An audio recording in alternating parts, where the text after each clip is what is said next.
Hey guys, what's up? So in my introduction video, I said that this channel would be about exploring the intersection of software development and Stoic philosophy. But let's take a step back, and for the benefit of those unfamiliar with Stoicism, let's talk a little bit about the history of Stoicism and how I think it's relevant to the topics I'm going to be discussing on this channel.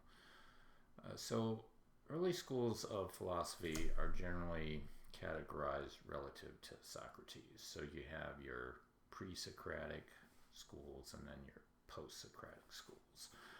Stoicism is one of several post-Socratic philosophies that originated in Greece and spread around the Mediterranean region from the death of Socrates in 399 BC and leading up to around approximately, let's say, the 2nd or 3rd century AD.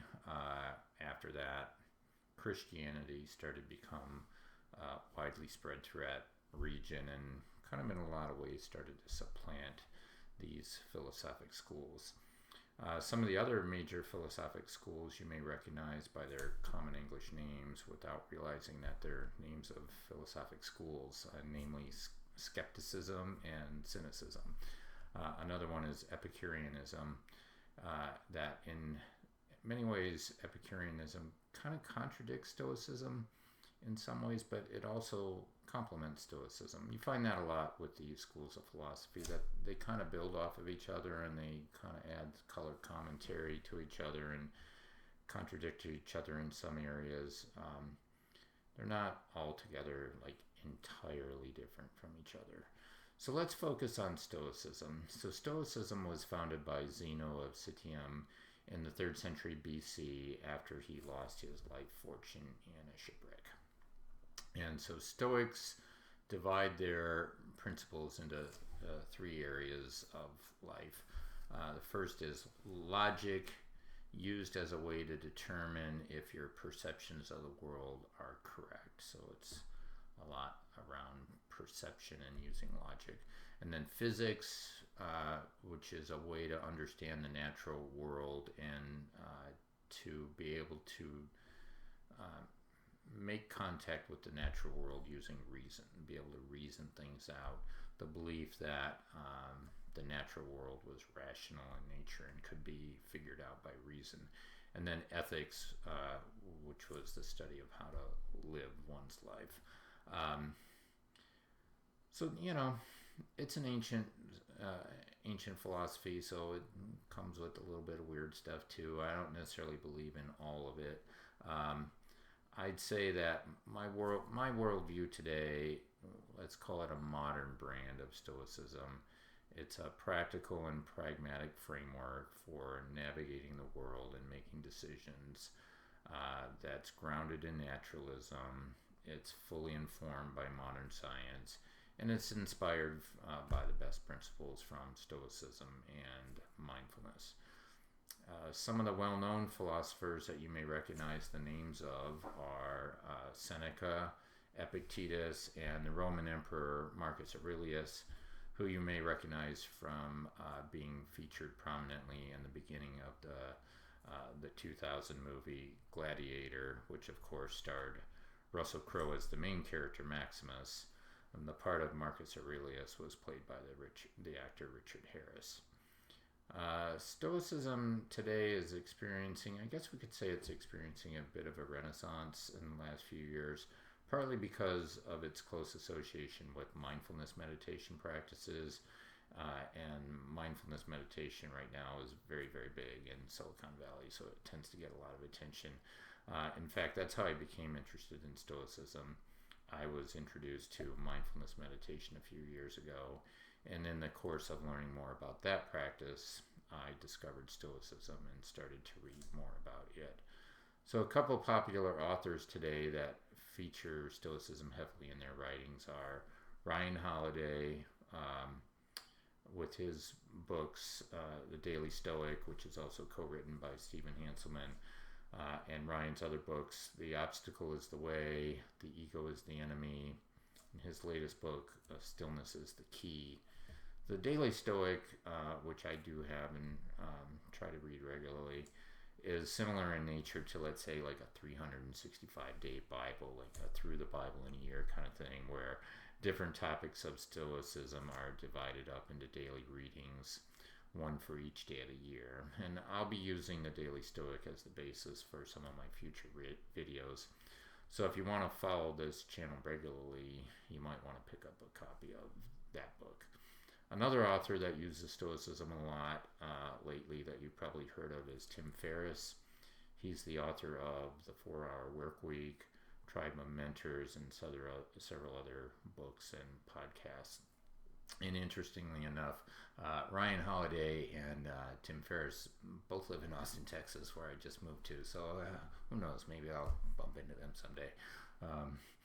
They're pretty popular. Like, you know, they have a lot of people that want their attention. So I don't know if I'll be able to gain their attention or not, but we'll see. So as I said, Stoicism has a close association with mindfulness meditation. So if that interests you, you might want to check out books like John Kabat-Zinn's book, Wherever You Go, There You Are, and then Sam Harris. Sam Harris is also big into mindfulness meditation. He's got a book called Waking Up that kind of talks a lot about that. Just a couple of books on that subject. There's tons and tons and tons of books on mindfulness meditation at the bookstore.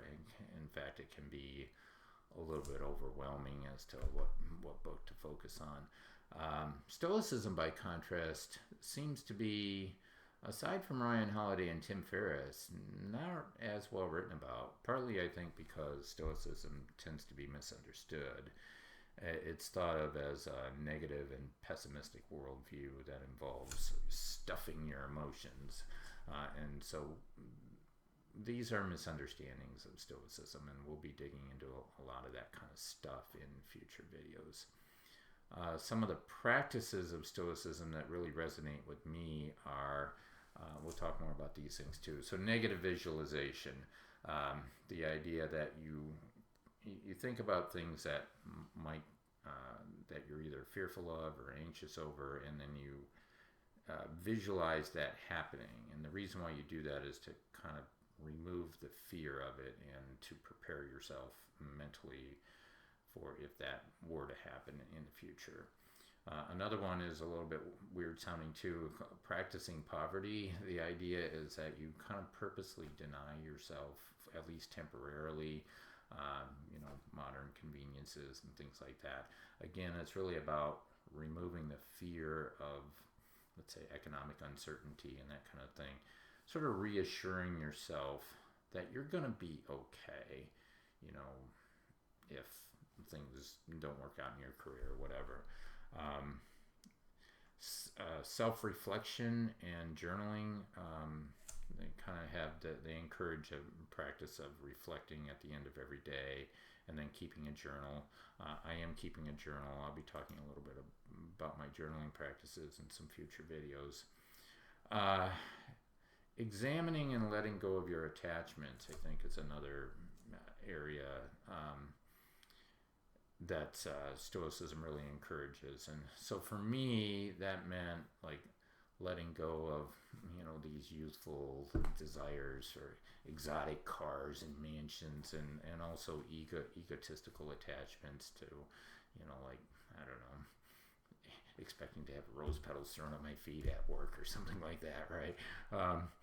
It's still a work in progress for me, but I think I have made some gains in those areas over the last few years.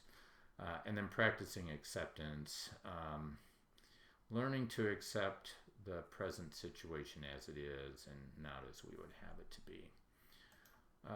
Okay, so that's kind of Stoicism in a nutshell. What does any of that have to do with software development? And a lot of it relates to self-discipline and emotional control in the face of ordinary occurrences that happen in daily life in software development. So let's look at a few hypothetical situations that could come up where you could maybe draw on the tools in your Stoicism toolbox. So suppose you have a disagreement with a coworker about the right way to design a particular piece of code. What can we draw from Stoic practices to help us resolve that conflict and get into a good mental headspace. Suppose you receive some negative feedback from your manager, and you can feel those emotions, anger and defeatism. They're starting to boil up inside you. Stoicism can give you some emotional management tools to prepare yourself for those kind of situations. Suppose you feel like you're spread too thin and you've been given some impossible deadlines to meet. Stoicism can offer some insights and tools to help with those situations. Or, in an extreme case, suppose you're unjustly terminated from your job and you're now super anxious about your future economic well-being. How can Stoicism help in a situation like that?